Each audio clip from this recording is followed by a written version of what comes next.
L'audience du tribunal criminel est ouverte. Veuillez vous asseoir.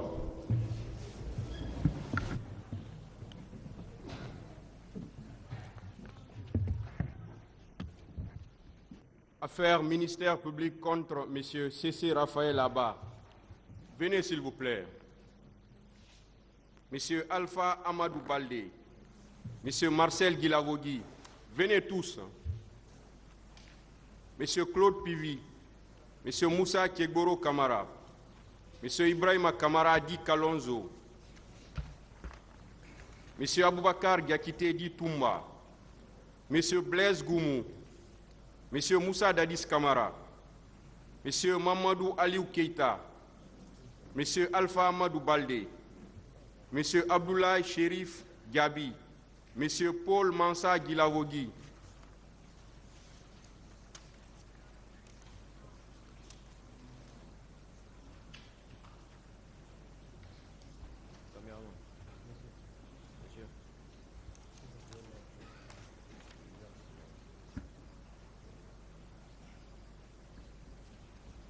Les parties civiles, M. Ouri Baylouba, Mme Aïssatou Bari et plusieurs autres. Fédération internationale des ligues des droits de l'homme, FIDH. L'Organisation guinéenne de défense des droits de l'homme et du citoyen, OGDH. L'Association des parents victimes et amis des événements du 28 septembre, AVIPA.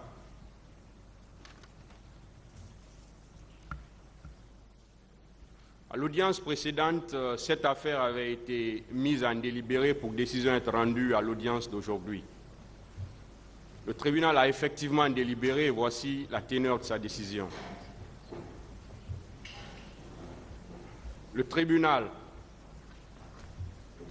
par ordonnance numéro 007/17, en date du 29 décembre 2017 du pool des juges d'instruction, les accusés C.C. Raphaël Abba, Alpha Amadou Baldé, Marcel Guilavogui, Claude Pivi, Moussa Kegboro Kamara, Ibrahima Kamara Di Kalonzo, Aboubakar Diakité Di Toumba, Blaise Goumou, Moussa Dadis Kamara, Mamadouba Kamara Di Toto, Mamadou Aliou Keita, Abdoulaye Chérif Diaby et Sambarou Diamankan ont été renvoyés devant le tribunal criminel de ce siège pour des faits de meurtre, assassinat, viol, pillage, incendie volontaire, vol à main armée, coups et blessures volontaires, outrage à agents de la force publique, torture, enlèvement et séquestration, non-assistance à personne en danger, violence sexuelle, attentat à la pudeur, détention illégale de matériel de guerre de première catégorie et complicité, faits prévus et punis par les dispositions des articles 207, 208, 268, 514, 510, 373, 381, 239, 658, 232, 338, 298, 267, 271 et 19 du Code pénal, 1, 2, 17 et 22 de la loi L/96/008/ du 22 juillet 1996. À l'audience du 4 octobre 2022, les conseils des accusés ont soulevé les exceptions et incidents tendant à la mise hors de cause et en liberté de Blaise Goumou, au motif que son patronyme est différent de Guémou, qui est mentionné dans le dispositif de l'ordonnance de renvoi. La nullité des exploits de citation à comparaître, en arguant que les délais de comparution n'ont pas été respectés et qu'ils ne comportent pas toutes les mentions prescrites par la loi. À cet effet, ils ont invoqué les articles 656 et suivants du Code de procédure pénale. La nullité de l'ordonnance de renvoi pour incompétence du pool des juges d'instruction, non prévu par le Code de procédure pénale en vigueur à l'époque. Déclarer arbitraire la détention des accusés au motif que certains d'entre eux, notamment Moussa Dadis Kamara, ont été placés en détention par le ministère public sans titre de détention, par un simple courrier, et d'autres, dont Aboubakar Diakité Di Toumba, en détention depuis des années sans renouvellement du mandat de dépôt. Il sollicite à cet effet leur mise en liberté ou tout au moins la mise en résidence surveillée de Moussa Dadis Camara et l'évacuation sanitaire de Aboubakar Diakité dit Toumba. L'irrecevabilité de la constitution de parti civil, de l'Organisation guinéenne des droits de l'homme, OGDH, de l'Association des parents et amis des victimes des événements du 28 septembre 2009, AVIPA, et de la Fédération internationale des droits de l'homme, FIDH, au motif que les unes, dont l'AVIPA, n'ont pas d'agrément et d'autres ne se sont pas constituées partie civile pour des victimes identifiées et identifiables. La nullité des certificats et rapports médicaux en arguant qu'ils ont été établis frauduleusement, sans débat contradictoire. À réplique, le ministère public et les conseils des personnes se prétendant victimes sollicitent le rejet de ces exceptions et incidents en soutenant que l'écrit adressé par le procureur de la République au régisseur de la maison centrale de Conakry est une correspondance administrative d'information datée du 23 septembre 2022, qui n'a fait qu'aviser ce dernier à recevoir les accusés qui devaient et qui se sont constitués prisonniers la veille de l'audience, conformément à l'article 252 du Code de procédure pénale. Le mandat de dépôt décerné contre l'inculpé conserve sa force exécutoire jusqu'à la comparution devant la juridiction de jugement au sens de l'article 288, alinéa 2 du Code de procédure pénale.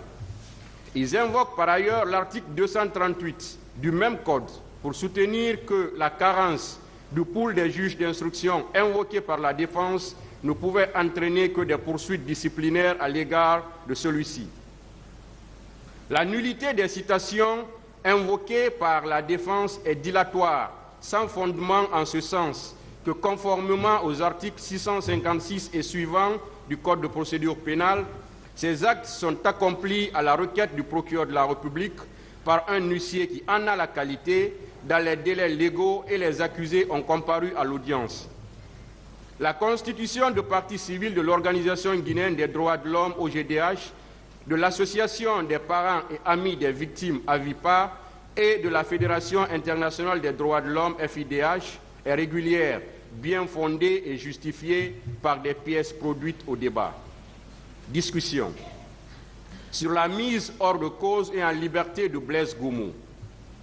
Le Conseil de Blaise Goumou sollicite sa mise hors de cause et en liberté au motif que son patronyme est différent de Guémou, mentionné dans le dispositif de l'ordonnance de renvoi. Cependant, au regard du préambule et des motifs de l'ordonnance de renvoi, ainsi que du constat des autres éléments de son identité avant et après l'ouverture de l'audience, il s'agit de la même personne. Ainsi, il s'agit d'une erreur qui ne saurait changer l'identité de l'accusé. Dès lors, il convient de rejeter cette demande. Sur la nullité de l'ordonnance de renvoi, les accusés sollicitent du tribunal de ce siège l'annulation de l'ordonnance de renvoi au motif que le pool des juges d'instruction qu'il avait prise n'était pas prévu par le Code de procédure pénale de l'époque. L'article 396 du Code de procédure pénale dispose: l'accusé et le procureur de la République ne peuvent interjeter appel contre les actes de procédure et l'ordonnance de renvoi qu'après le jugement de condamnation. La demande à nullité de l'ordonnance de renvoi ne peut être formée que dans les cas suivants. 1. Pour cause d'incompétence. 2. Si le fait n'est pas qualifié de crime par la loi. 3. Si le ministère public n'a pas été entendu. 4. Si l'ordonnance de renvoi n'a pas été rendue conformément à la loi. 5. Si les délais de procédure n'ont pas été respectés. Il ressort de cet article que le seul recours contre l'ordonnance de renvoi est l'appel, qui n'est recevable qu'après le jugement sur le fond. Ainsi, la juridiction d'instance ne saurait se prononcer sur cette demande. Dès lors, il convient de renvoyer les accusés à mieux se pourvoir. Sur la nullité des exploits de citation, l'article 659 du Code de procédure pénale dispose: si les délais prescrits à l'article précédent n'ont pas été observés, les règles suivantes sont applicables. 1. Dans le cas où la partie citée ne se présente pas, la citation doit être déclarée nulle par le tribunal. 2. Dans le cas où la partie citée se présente, la citation n'est pas nulle, mais le tribunal doit, sur la demande de la partie citée, ordonner le renvoi à une audience ultérieure. Cette demande doit être présentée avant toute défense au fond, ainsi qu'il est dit à l'article 460. Il ressort de ce texte que la seule demande qu'un accusé comparant peut formuler devant la juridiction de jugement est le renvoi à une audience ultérieure. Dès lors, il y a lieu de rejeter la demande de nullité des exploits de citation servis aux accusés. Sur la nullité des certificats et rapports médicaux, certains conseils des accusés soutiennent que les certificats et rapports médicaux ont été établis frauduleusement, sans débat contradictoire. Ils sollicitent à cet effet qu'ils soient déclarés nuls. Cependant, ces documents visent à attester les faits poursuivis. À ce titre, le tribunal ne saurait les apprécier à ce stade de la procédure. Il est donc inopportun de se prononcer sur les dites pièces à cette phase du procès. Sur l'irrecevabilité de la constitution de partie civile de l'OGDH, AVIPA, FIDH, au terme de l'article 4 du Code de procédure pénale, l'action civile est celle qui appartient à une personne lésée par une infraction pénale. Elle est ouverte à quiconque a personnellement souffert d'un dommage causé soit par un crime, soit par un délit, soit par une contravention. L'action civile en réparation du dommage causé par l'infraction prévue par l'alinéa 1er ci-dessus peut être exercée devant une juridiction civile séparément de l'action publique. Toutefois, il est sursis au jugement de cette action tant qu'il n'a pas été prononcé définitivement sur l'action publique lorsque celle-ci a été mise en mouvement. La mise en mouvement de l'action publique n'impose pas la suspension du jugement des autres actions exercées devant la juridiction civile, de quelque nature qu'elle soit, même si la décision à intervenir au pénal est susceptible d'exercer, directement ou indirectement, une influence sur la solution du procès civil. L'absence de faute pénale non intentionnelle au sens de l'article 15 du Code pénal ne fait pas obstacle à l'exercice d'une action devant les juridictions civiles, afin d'obtenir la réparation d'un dommage sur le fondement de l'article 1117 du Code civil, si l'existence de la faute civile prévue par cet article est établie. Et l'article 486 du même Code dispose « Toute personne qui, conformément à l'article 4, prétend avoir été lésée par un délit peut, si elle ne l'a déjà fait, se constituer partie civile à l'audience même. Le ministère d'un avocat n'est pas obligatoire. La partie civile peut, à l'appui de sa constitution, demander des dommages-intérêts correspondant au préjudice qui lui a été causé. Au regard de ces dispositions portant sur l'appréciation de la question même de dommages sur les personnes et leurs biens, cette demande touche aux faits soumis au tribunal. Dès lors, il est inopportun de se prononcer sur cette demande à cette phase du procès. Sur la demande de mise en liberté, mise en résidence surveillée et d'évacuation sanitaire, il est sollicité du tribunal de ce siège la mise en liberté des accusés ou tout au moins la mise en résidence surveillée de Moussa Dadis Camara et l'évacuation sanitaire de Aboubakar Diakité dit Toumba, au motif que leur détention est arbitraire parce qu'elle est sans titre pour certains et mandat de dépôt caduc pour d'autres. Cependant, au regard du dernier alinéa de l'article 244 du Code de procédure pénale, la mesure de résidence surveillée n'est applicable qu'aux détenus étrangers. Aussi, Aboubakar Diakité dit Toumba n'a soumis au débat aucune pièce médicale pour appuyer sa demande d'évacuation sanitaire.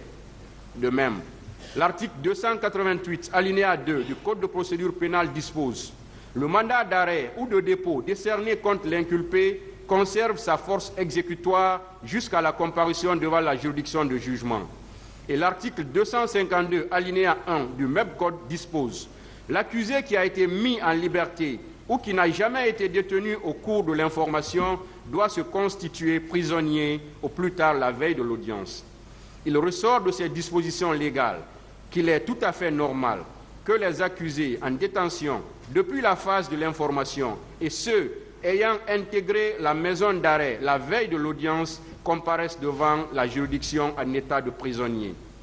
Il convient alors de rejeter les demandes tendant mise en résidence surveillée et d'évacuation sanitaire fondées sur les moyens invoqués.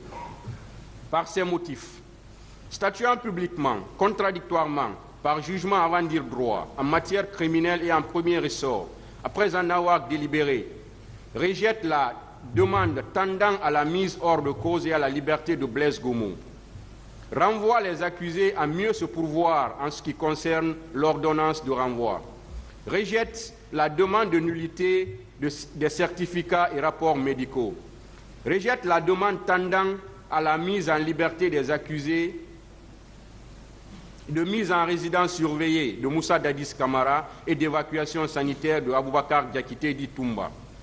Juge inopportun de se prononcer sur la demande tendant à déclarer irrecevable la constitution de partie civile de l'Organisation guinéenne des droits de l'homme, OGDH, de l'Association des parents et amis des victimes du 28 septembre 2009, AVIPA, et de la Fédération internationale des droits de l'homme, FIDH.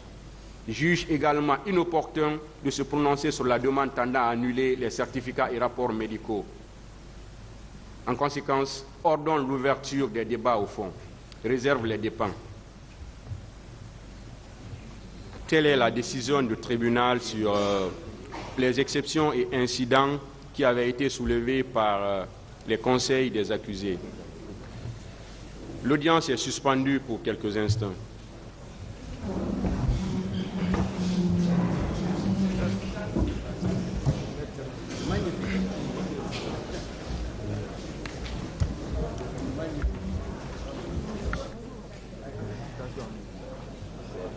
L'audience est reprise, veuillez vous asseoir.